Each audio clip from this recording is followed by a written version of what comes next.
শিশুরাই জাতির ভবিষ্যৎ।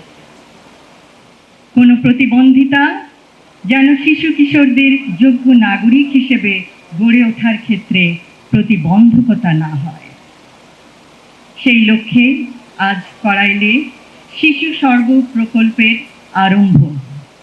আমি এই প্রকল্পের উদ্বোধনী ঘোষণা করছি। বর্তমান সময়ে বিজ্ঞানের সহায়তায় প্রয়োজন সঠিক ও সময়োপযোগী সহযোগিতা। নির্দিষ্ট সময়ে চিকিৎসা প্রদান করে বিশেষভাবে সক্ষম শিশু কিশোরদের সুপ্ত প্রতিভা বিকাশ সম্ভব।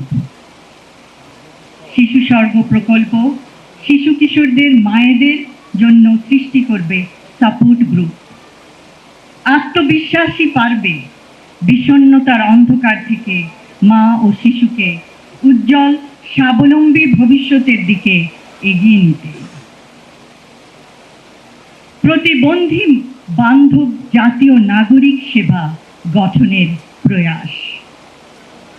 আমরা কিছুক্ষণ আগেই শুনলাম, বাসে, ট্রেনে, লঞ্চে বিনা ভাড়ায় প্রতিবন্ধী ব্যক্তিদের যাতায়াতের বিধান করা হবে।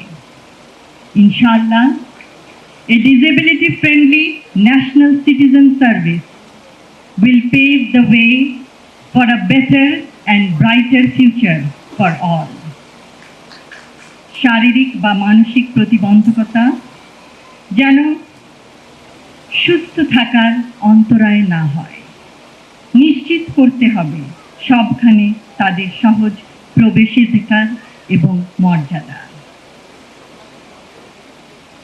সবশেষে আমি শিশু স্বর্গ প্রকল্পের সাথে জড়িত সকল সদস্যকে জানাই আমার আন্তরিক ধন্যবাদ। ধন্যবাদ জানাই স্বাস্থ্য মন্ত্রণালয়ের এবং স্বাস্থ্য অধিদপ্তরের সকল সদস্যকে, যাদের অক্লান্ত প্রচেষ্টায় আজকের এই আয়োজন সম্ভব হয়েছে।